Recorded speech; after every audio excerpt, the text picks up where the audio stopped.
Just when you think it can't get any worse, the White Sox lose 100 games in another season. It's only up from here. Right? Right? Right? CHGO White Sox post-game show.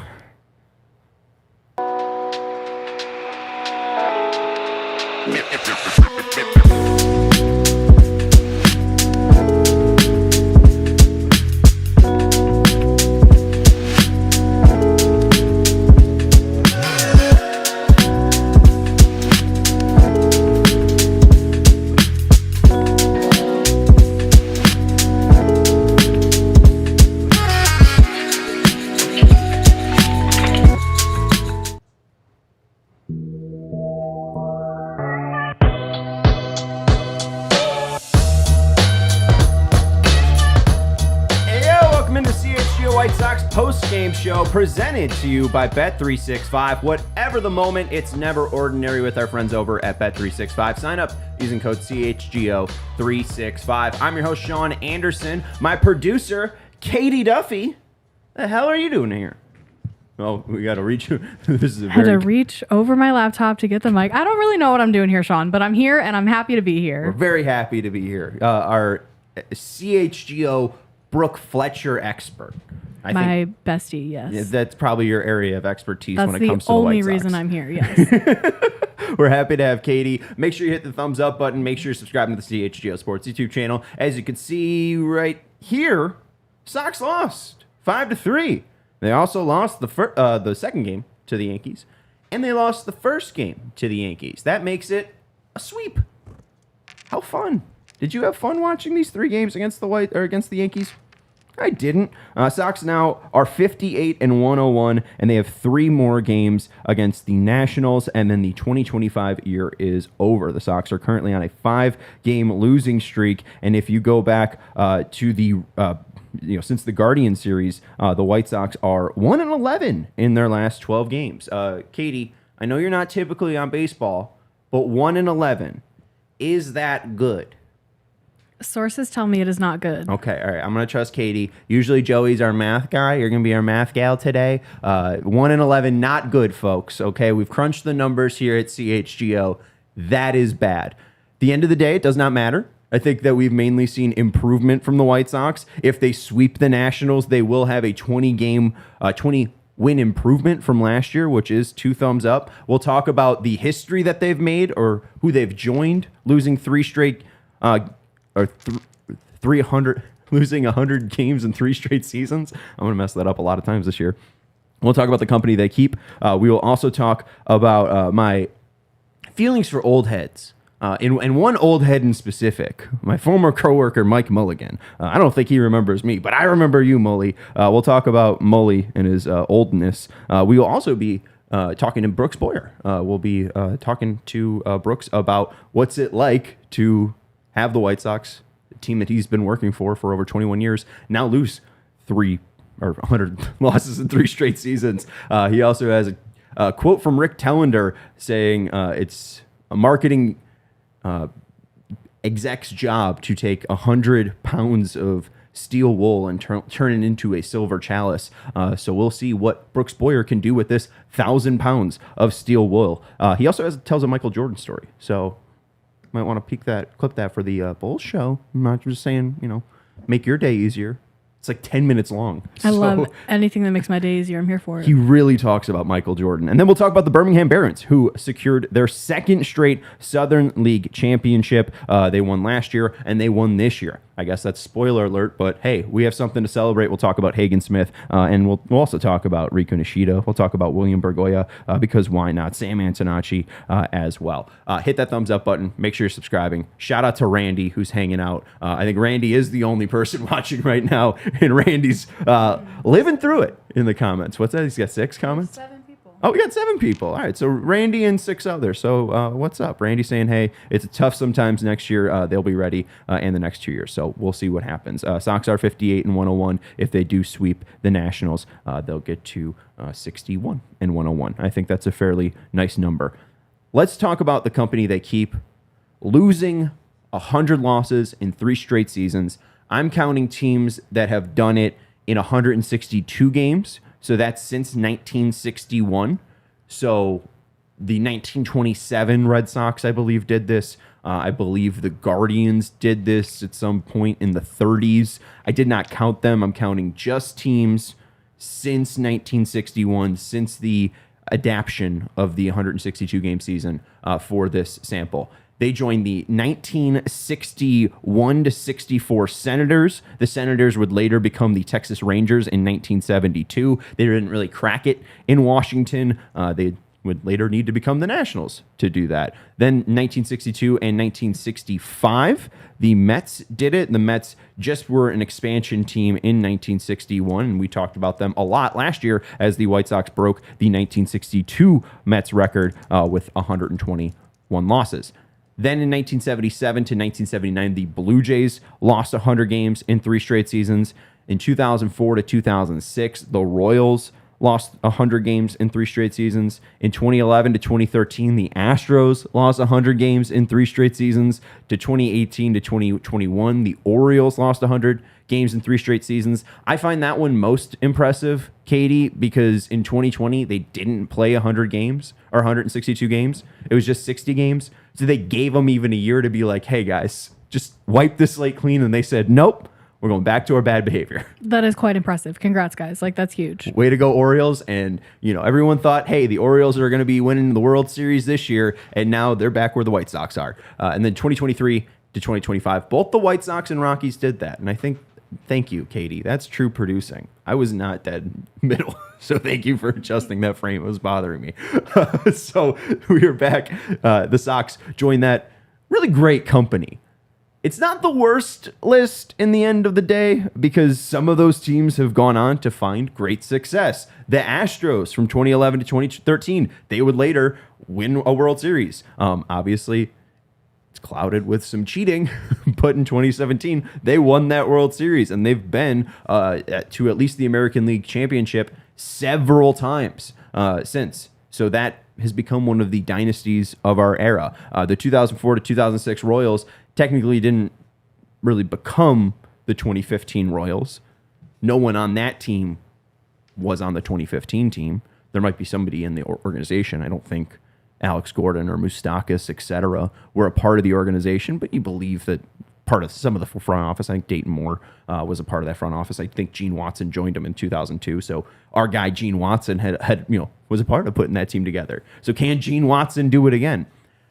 I think it's a good sign at the end of the day that you are seeing improvement, that the young kids didn't come up and just completely flop, right?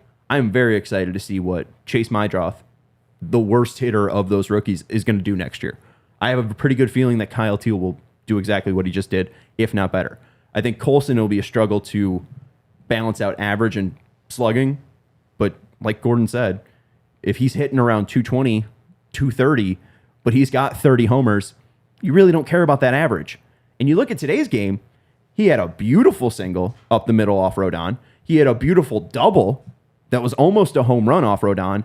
And then against Devin Williams, he draws a 3-2 count and then draws a walk on the airbender pitch. We've seen a lot of growth from Colson Montgomery. I think he's going to be very good next year.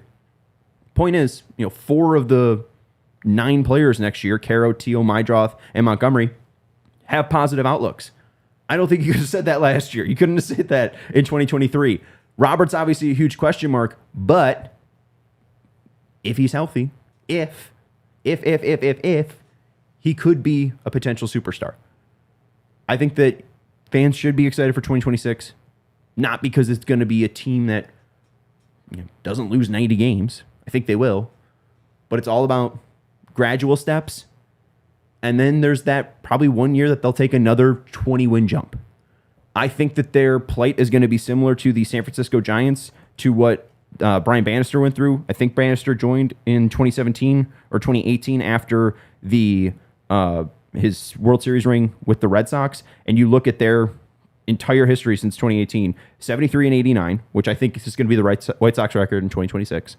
Mark it down, Thursday, September 25th.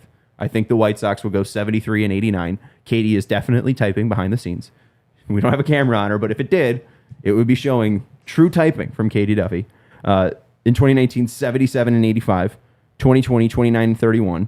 2021, 107 and 55. 2022, 81 and 81. 2023, 73 and 89.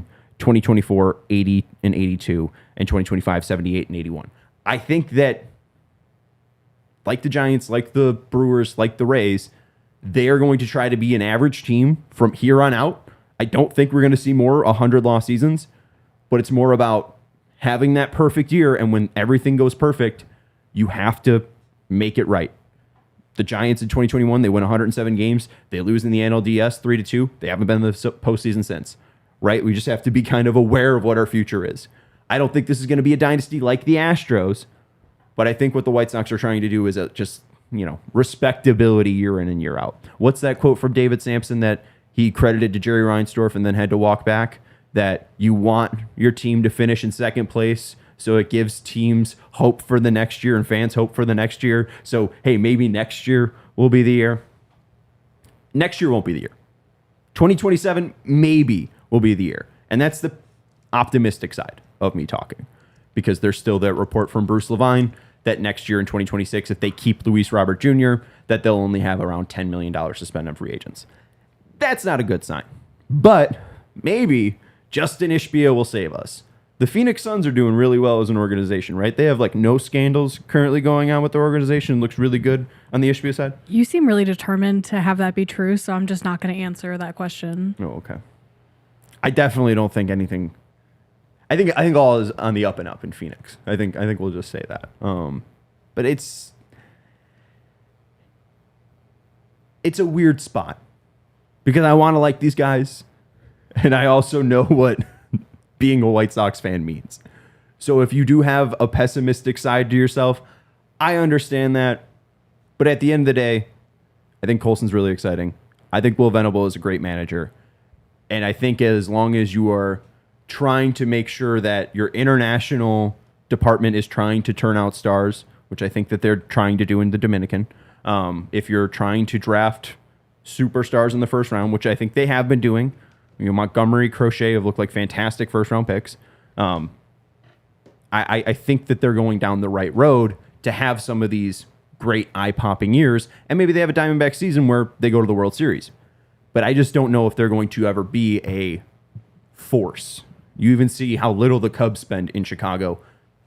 I don't know if the White Sox will ever spend to that level again, and definitely never to a level of the Yankees, Mets, and Dodgers. We can just be real about that. We have to take a break here on the CHGO White Sox podcast. We're going to have a talk with Brooks Boyer, the money guy. Cool. That's fun. Brooks was a really fun conversation. I do bring up Michael Jordan, and he talks about him for about 10 minutes. I think it's a really great story. So stay tuned for that. He gets hit by a Michael Jordan shoe, which, it's a good story to tell people. All right. We'll just take a break here on the CHGO White Sox postgame show. We'll be back with the Executive Vice President of Chief Revenue Officer and Marketing Officer, Brooks Boyer of the Chicago White Sox. Oh, we got to do ads. That's right. Usually they're pre-recorded. We want to let you know about our friends over at Bet365. With Bet365, it is the place to bet football, both NFL and college football. If you select a team that goes up 17 points, you get an instant payout on straight bets and parlay selections. Those get marked as winners. So download the app and use code CHGO365 when you sign up, and they have some fantastic offers. Thursday Night Football just happened. You get a $10 safety net bet same game parlay bet. So if you do have a 3-leg same game parlay with plus 100 odds, that's a safety bet. If it doesn't hit, oh well.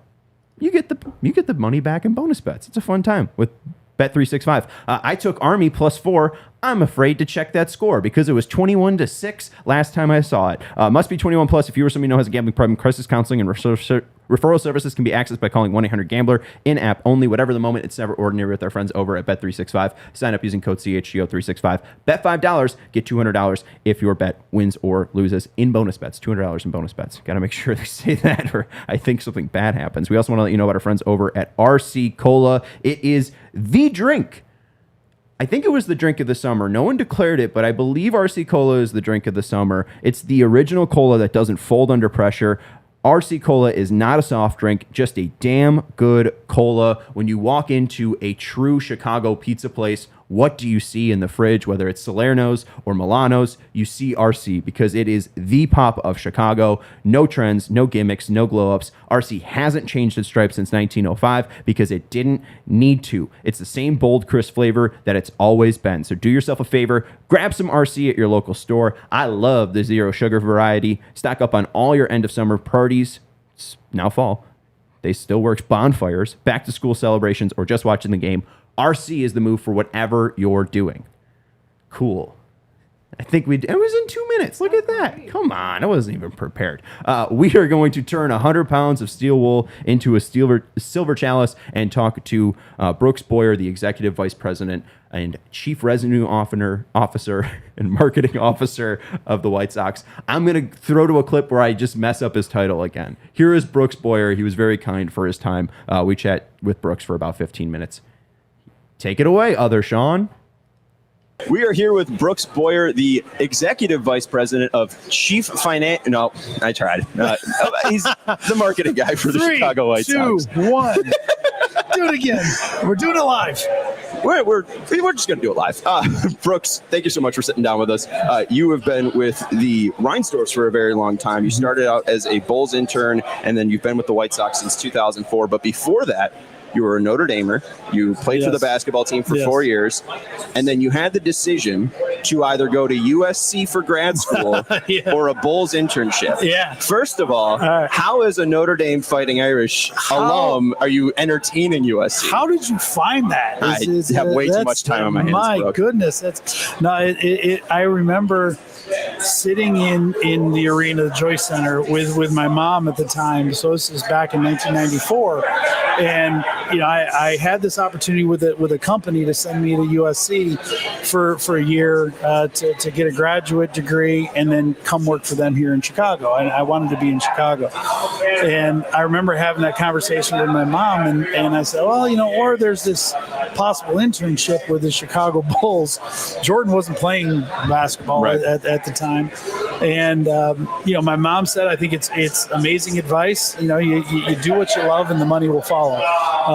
Because it was an internship in a big city with very, very little money. Not sure how I was going to survive financially. So I did take that advice and started working for the Bulls. Never had any USC, so I'm strictly Notre Dame guy.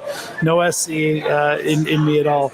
But obviously a great opportunity to come work for the Bulls. And at that time, people were leaving because the run was over. Right. I started a few days after the Phantom Hugh Hollins call. For those who you're probably too young, don't remember that. I watched The Last Dance. But yeah, there you go. Yeah. so I started right after that. Scottie Pippen wasn't very happy. Phil Jackson wasn't very happy, and so I came in and was lucky to be an intern, get a full-time position.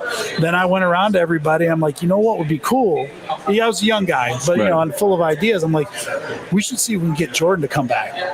Had anybody thought of that? Then he started coming to the Berto Center. So he comes back. So I take credit. It's my idea. Yeah. It was one of my first marketing ideas was to get Jordan to come back. But just to practice? Like, what was your actual pitch? Just no. I'm joking. Okay. I was about to say. I remember I was a lowly first year person at the Bulls, and Michael Jordan started coming to the Berto Center just to practice. Yeah, he wants to get back in shape. And just the rumors throughout our office is like, what if MJ came back? I remember I had a playoff game. I was playing in a basketball league here in Chicago, had a great team, a bunch of ex-college guys, and Jordan came back, and we forfeited our semifinal game because everyone wanted to see Jordan play against the Pacers. So it was a collective decision, forfeit the championship in order to see Jordan play. So obviously to start a career and to have Michael Jordan come in and you're working for the Bulls, you learn a lot. Yeah. And then to be able to come 10 years later, come to the White Sox and continue to work for the Reinsdorfs and work on this great brand, this iconic brand that means so much to people. I'm just so appreciative to be around this fan base and to be able to come to this ballpark every day. Absolutely. And, Danny Parkins has this saying, if you have a Michael Jordan story, he wants to hear it. I feel like since I know about the shoe that was hurled at your back, I need to hear the story. Yeah, so what was it like having a size, 14, 15 thrown at your back? I don't know. I was very, very clear. And just, I'll give you the quick version is, there was a child with terminal cancer that was at the Memphis Pyramid. Mm-hmm. We were playing a preseason game there.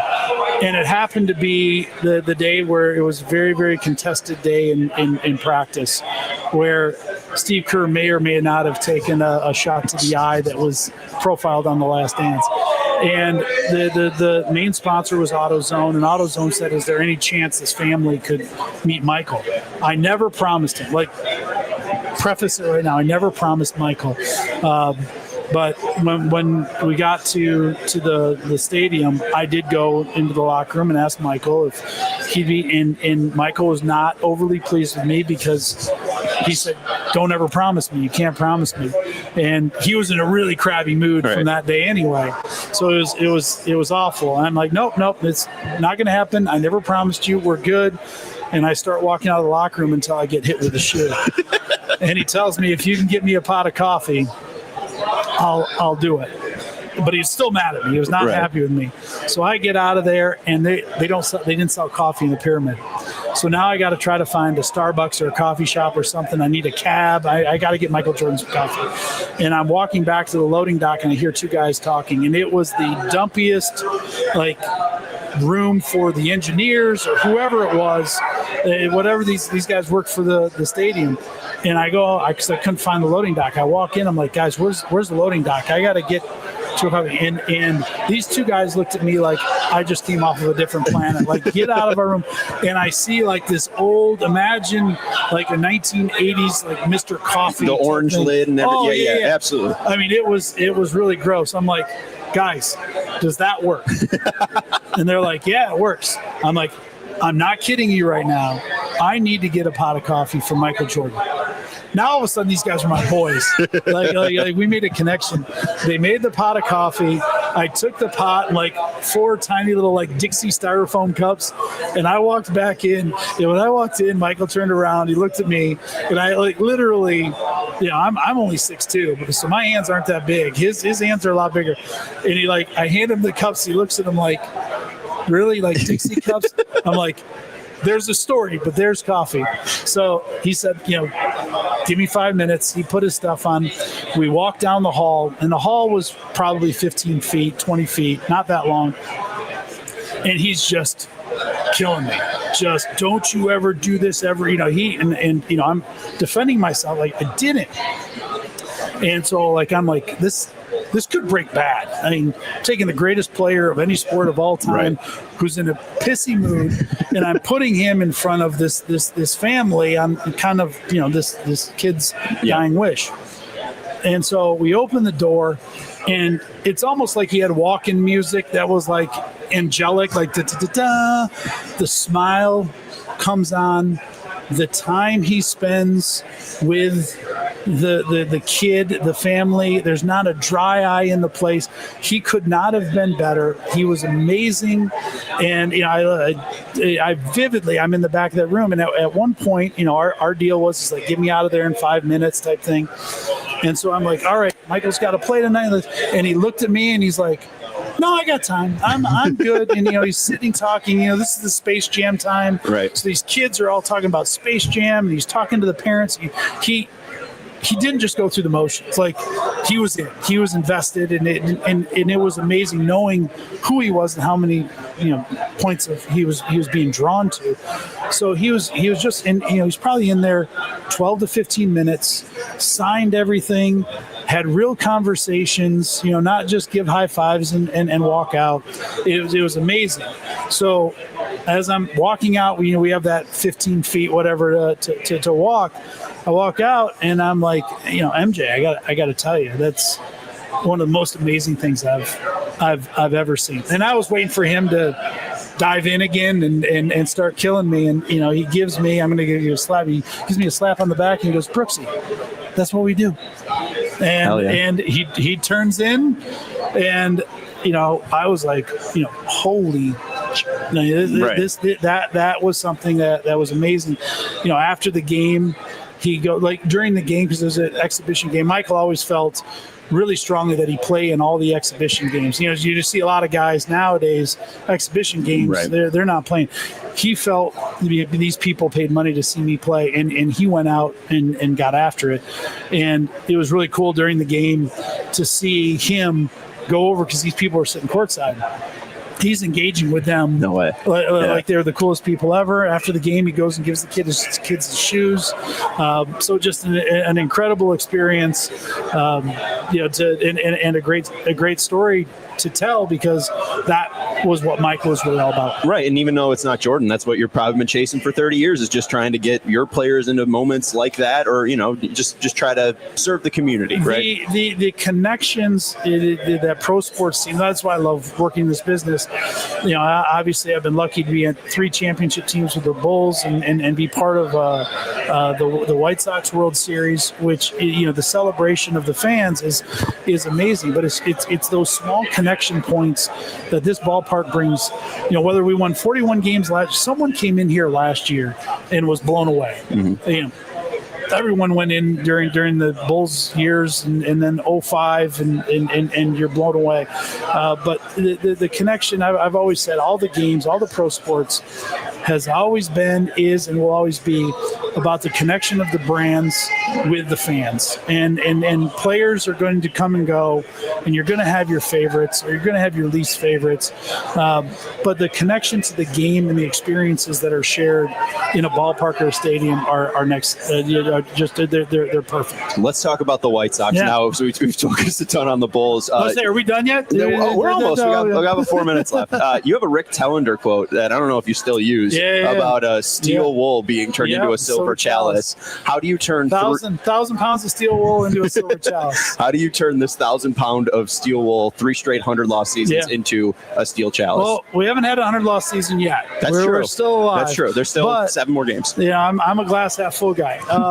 I wouldn't be mad at losing 6 nice in a row run. Just killed me. Mm-hmm. This is we were in a very dark place. We own that. And when you win 41 games and you're just kind of unlikable. You're in a dark cave and you can't see any light on the way to get out. And I think what Chris Getz and his team have done. People say you rip things down to the studs and rebuild it. This wasn't a rip to the studs. This was a bulldoze. All that was there, we can all say it. All that was there was a hole in the ground. And what Chris and his team did is they went to work and they said, we're going to build the foundation correctly. And, last year, especially towards the end of last year, you couldn't see anything sticking up out of the ground. When you talk about what they did with Fuller, with Bannister, with Chris's team, Josh, Gene Watson, Jin Wong, all the people that were part of this, they knew that the next piece of the foundation was to find the right manager. And, so far it certainly looks like what Will brings to the table, from understanding the game, understanding the players, understanding the clubhouse. I think we can agree that there's a lot less noise coming out of the clubhouse this year than there was last year. So to build that foundation, and then to make the decision to trade a very popular player in Garrett Crochet, and you get 4 guys back that you're like, oh, that guy could be good, that guy might be good, but there's and then to have those 4 players be Mydroth, Teal, Montgomery, and then Gonzalez is the throw-in who is pitching at the big league level. Looks like a pen arm. It certainly looks like Chris and team have multiplied. That was the whole goal, is to take one asset to create more, and to put us on a path where now all of a sudden there are some walls up that fans can drive by and see, and fans can connect to. So they're even though we're going to win, we may lose 100 for the 3rd straight year. There's a little bit of a light at the end of the tunnel, and our fan base, our jobs now is to connect our fan base with what are we doing, what is our story, who are these guys, why should I like them, and I think these guys are starting to give people some reasons to believe. The one final question I have for you: you told Mark Liptak a long time ago that you're kind of judged on the team's payroll. Mm-hmm. How do you balance that with the current state of the team? Sure. Is there a It's hard. year where you're trying to be like, all right, that's when we're going to see a jump in payroll? No, I would ultimately like to see is us to be able to put a product on the field. Now we're going to go.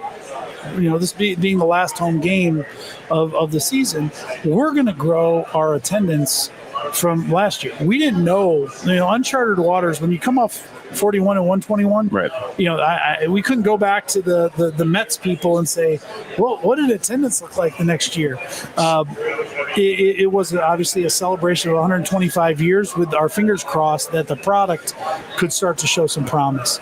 Obviously, the more people you put in the park, the more revenue we generate. Obviously, we had to take a step back. I'm sure you've chronicled it with our TV network, going from a fully distributed NBC Sports Chicago to Chicago Sports Network, trying to get that into a place that allows us to further invest into the team. But what I think is interesting and a little bit different for the White Sox moving forward is how pragmatic and programmed and plotting Chris and his team are going to be to build this the right way. And you start to look now and you think about, where do you build a team? You build the team up the middle. And, we have two, arguably three really good catchers. You potentially have a shortstop and a second baseman for a long time. You got Luis Robert that can run down anything in center field. And you feel good. The one thing we felt good about going into the season was pitching. Right. So how do you invest in that team moving forward to, we go by, and I can't say names. I don't think I can, even though I'm a marketing guy, I don't do the baseball side. So you go by a big name, we're not one player away. We're still, multiple players away. That if you do this correctly, you do have sustained success with support from what is below us, and the investments we made into the lower levels is now going. You guys talk about, the Bonhamers and the Montgomerys and obviously Schultz and Smith and some of these guys who are the next wave of players that can be added to a foundation that we have here is going to drive more attendance. It's going to drive more viewership, which ultimately drives more revenue that we can spend on players that we need to add to make us a competitive product. And that's something we always talk about. It's what we want to do. We want to provide, my group wants to provide as many resources as we possibly can. So it does make sense to invest ahead. Yeah, absolutely. Best of luck to you and your team. We're hoping for a great 2026. That is Brooks Boyer, the Executive Vice President and Chief Revenue Officer and Marketing officer. You're marketing right there. officer. I knew I was so right there. much better than the start. Improvement. Like the White Sox. We're you improving. mentioned revenue, so I was like, all right, there we go. You're I'm gonna surprise him, but then I forgot. You guys faded are the out best. there. Thank you so much for Appreciate having me you. and all you guys do. Thank you so much. Oh, we're the best. Oh, stop, Brooks Boyer. No, come on. All right, we got to take a break here on the CHGO White Sox postgame show. We will talk a little bit about what Brooks had to say. We will talk about the Birmingham Barons, and then along with the TV network, there were some ads we'll talk about that I'll try to figure out after this break here on the CHGO White Sox postgame show. We want to let you know about our friends over at Ray CDJR. New vehicles are in store at Ray, Chrysler, Dodge, Jeep, and Ram. And this year is your chance to score a great deal at the Drive Into Fall event. Head into Ray CDJR on Route 12 today to choose from their huge inventory of new Chrysler, Dodge, Jeep, and Ram vehicles. Right now, get up to $15,000 off MSRP or get 0% financing for 72 months on new 2025 models. Plus, shop over 125 vehicles priced under $20,000. With a friendly team of brand experts, the team at Ray CDJR is here to help you during each step of your car shopping journey. And since they prioritize affordability, you won't overpay for the next vehicle you need because of Ray's Price Promise. You can shop confidently with no add-ons or hidden fees ever. The price you see is the price you pay. For more information, visit Ray CDJR today on Route 12 in Fox Lake. or online at raycdjr.com. They've been serving the community since 1963, and he's a huge Bears fan. You don't even have, I mean, you should buy a car from him, but, you know, Ray would probably be happy to just chat Bears with you. We also want to let you know about our friends over at Game Time. There are no more White Sox games to attend in Chicago in 2025, but the Bulls will be in town. The Blackhawks will be in town. Concerts happen. Maybe you want to go see a comedian. Game Time is the app to be using. It gives the advantage back to fans. It's a hack for unlocking amazing tickets and experiences in just a few taps. It's incredibly easy to use, and the Game Time guarantee means you can trust you'll get 100% authentic tickets on time and at the best price. Plus, fees are always included, so what you see is what you pay. And the best part too, as you get closer to game time or showtime or curtain time, the price of the tickets go down. I've been able to get some fantastic deals in 2025 for White Sox tickets. I was able to go 2 games because of the fantastic deals over at Game Time. Take the guesswork out of buying MLB tickets with Game Time. Download the Game Time app, create an account, and use code CHGO for $20 off your first purchase. Terms apply. Again, create an account and redeem code CHGO for $20 off. Tap, ticket, go. Download the Game Time app today.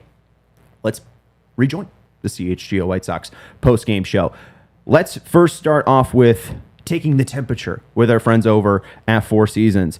866 Four Seasons. I try to do my best Matt Peck impersonation. I think I did okay.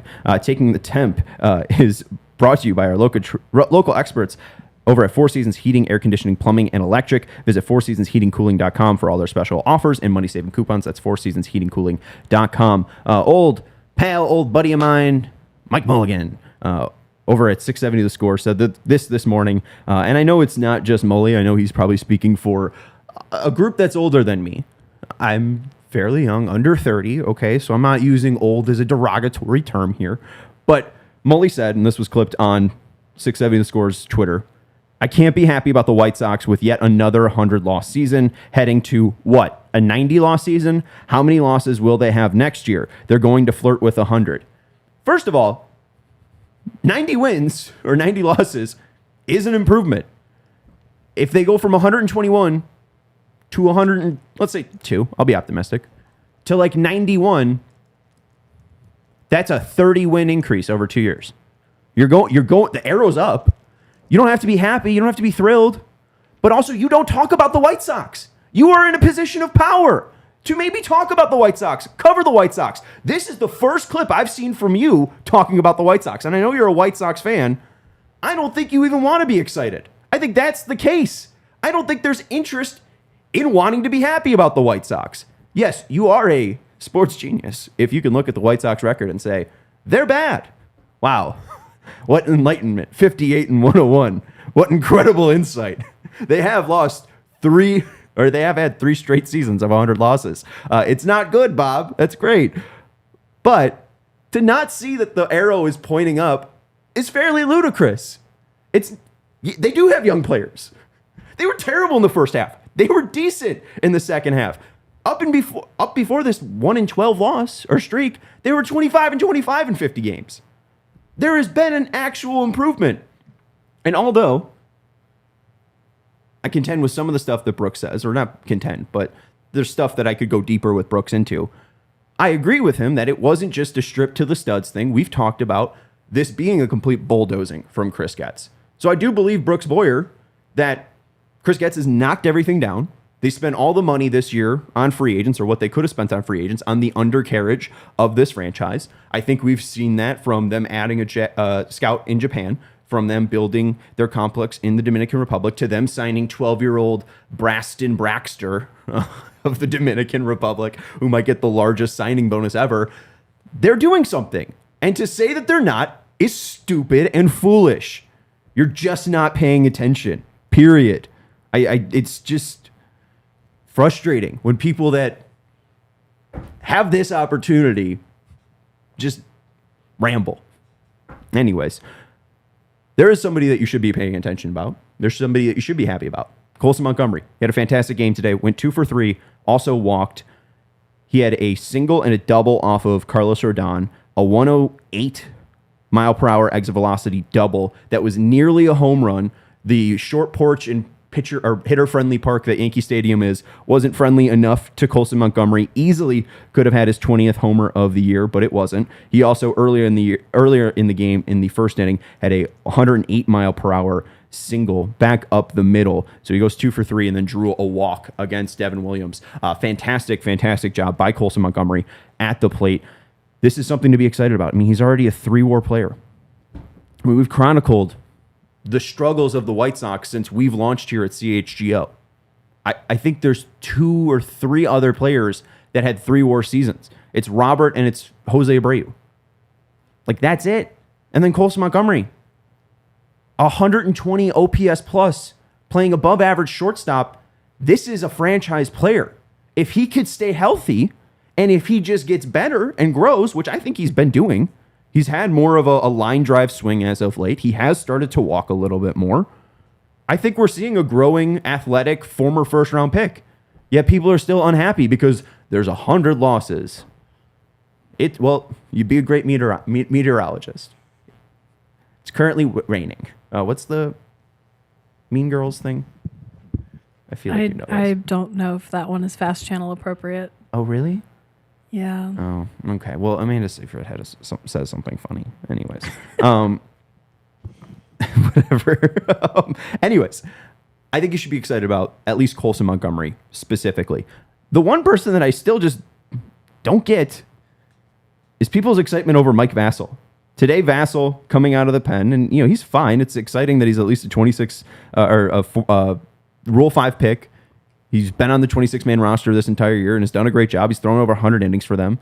In an inning and a third tonight, 1 hit allowed, 1 earned run, 2 walks, 1 K. His ERA is now at 2.43.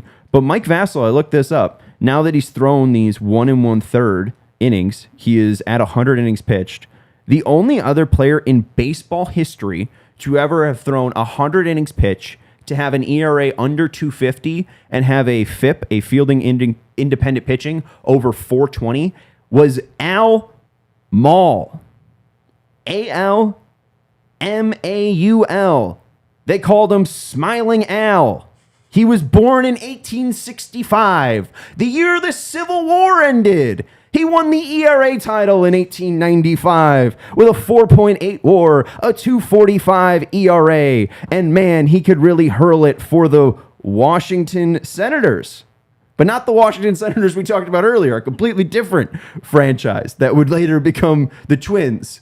And then the Senators that we talked about earlier would later become the Rangers. And then Washington would have technically 3 separate franchises. And, Goop Like Soup is fair to say that you like Vassell. Vassell's an easy guy to root for. And I hope he's on the team for next year. But when people talk about him being the MVP or the rookie of the year of this team, I just find it to be a load of steaming pile of crap. Colson Montgomery is on this team. And yes, you could fight back. Mike Vassell does have a 2.9 WAR on Baseball Reference right now. If you take it over to Fangraphs, I bet you Colson beats him. If I had to bet my money on either Mike Vassell, a guy that was a Rule 5 pick by the Yankees and then traded away from the Yankees who selected him, I think I'm taking Colson. I think it's a very fun story, and I'm happy for Mike Vassell, and I hope we see the Batman mask continuously. But still, I'm not buying into it, even though it is a very, very good story. Another very, very good story is the Birmingham Barons. For the second straight year, they have been the Southern League champions. They win in a delayed game. Yesterday, they started the game. It got rained out. They finished it this morning at 11 a.m. They won 6-3 over the Montgomery Biscuits, and they were led by Hagen Smith. 4 innings pitched, 2 hits, 2 earned runs, 5 walks, but 6 strikeouts. He was fantastic. The last 2 games, I think it was 10 innings pitched and only 2 earned runs, and I think it was over 18 strikeouts or something around that. He was fantastic. So just great signs for Hagen Smith that in the most important game, when the Birmingham Barons needed him, he was able to ratchet it up. I don't know if we want to say he'll be in the rotation for 2026, at least for opening day, but I think it's possible Hagen Smith is in the rotation at some point, probably post All-Star break for the White Sox. There's really no reason to keep him down if he does show out a little bit. And I think we kind of have the Colson effect here. Colson was bad in the minor leagues, then got up to the major leagues, was really great. Are you giving me 1 minute for overtime? All right, let's flash overtime. We're going to do overtime here on the CHGO Fast Channel. You're the only producer to ever do overtime with me. So shout out Katie Oh my God, Duffy I feel honored. for doing her job. That's amazing. I don't do it often. I shouldn't air people out when Jake Flanagan's in the chat, huh? Anyways, Katie did her job, Jake. Anyways, Ryan is right to also say that Al Mall went to high school with Luke Stuckmeyer. But a great sign from Hagen. I hope that Hagen and Noah and Colson are, for some reason, of the ilk of they don't want to be in the minor leagues. They know they're good enough for the major leagues and can really ratchet it up when it really matters. We'll have to see when it counts, but it is at least, it's a little bit concerning. It's a little bit of a green flag. So you got one green flag, you got one red flag. I think it cancels that out. We're neutral on Hagen Smith. Final thing, and it's not that Michael Jordan in that preseason game at the Memphis Pyramid shot 4 for 16, 15 points, and the Bulls lost 105-92 to the Portland Trailblazers. Because, of course, the Bulls and Trailblazers were playing in Memphis at the AutoZone shootout, but they were. So that night that Brooks Boyer had Michael Jordan do that, he didn't have that good of a game. You'd think that Brooks would tell that story, and it's like, oh, Michael Jordan dropped 50. And it's like, it was 4 from 16 from the field. Anyways, the final thing that I do want to bring up is something that Brooks said there. And he said that I'm guessing you've chronicled CHGO the current situation of their TV network, going from NBC Sports Chicago to CHSN. A fallout of NBC Sports Chicago was Katie Duffy, and thankfully CHGO was here for Katie, right?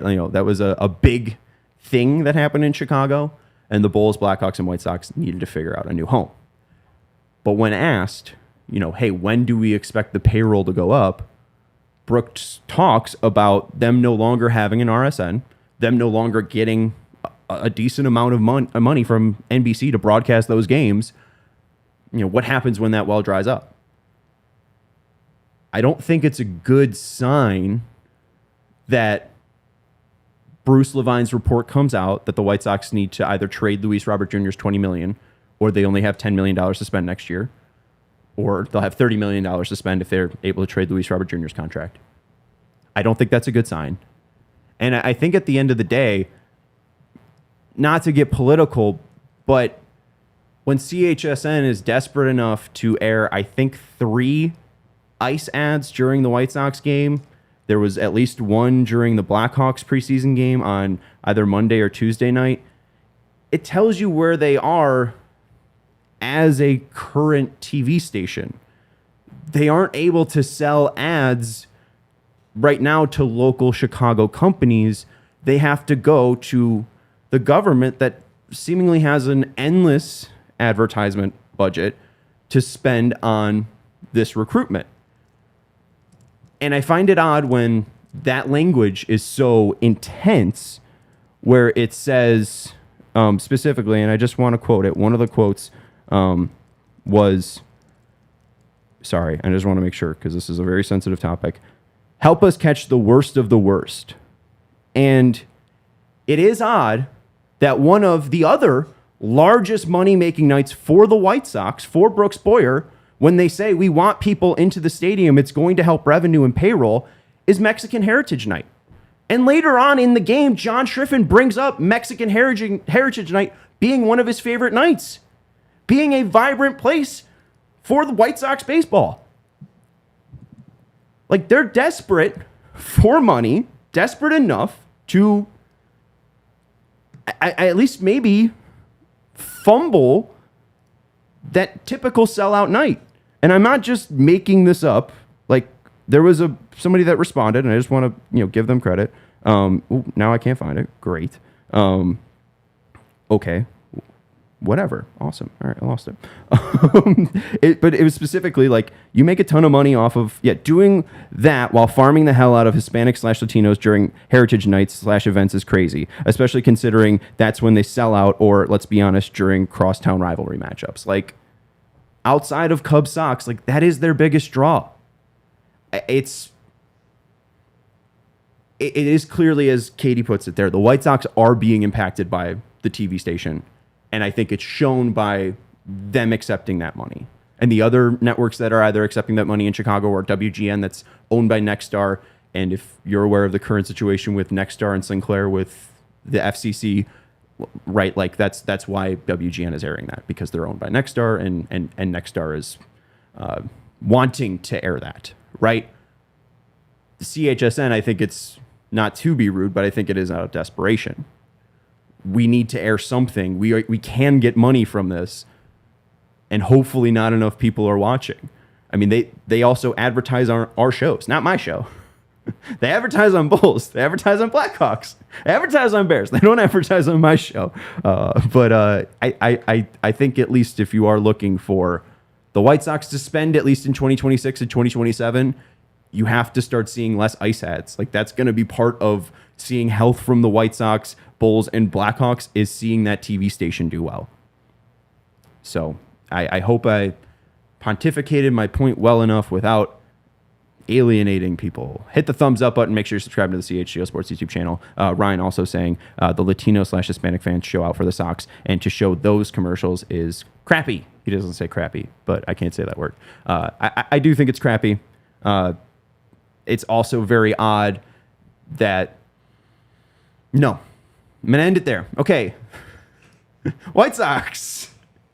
We will be back for the final post-game of the 2025 season on Sunday. We'll be talking about the conclusion of the 2025 season. We'll talk about the conclusion of the White Sox National Series, and we'll see where that record shakes out. We'll probably also have our final, or at least one of our first, like our final Tankathon spin, but one of several during the offseason. All right, I got to end the show. Hit that thumbs up button. Make sure to subscribe to the CHGO Sports YouTube channel. Thank you so much to Katie Duffy producing the show. I'm Sean Anderson. Hopefully I'll talk to you on Sunday. Goodbye. We all silly like the mayor.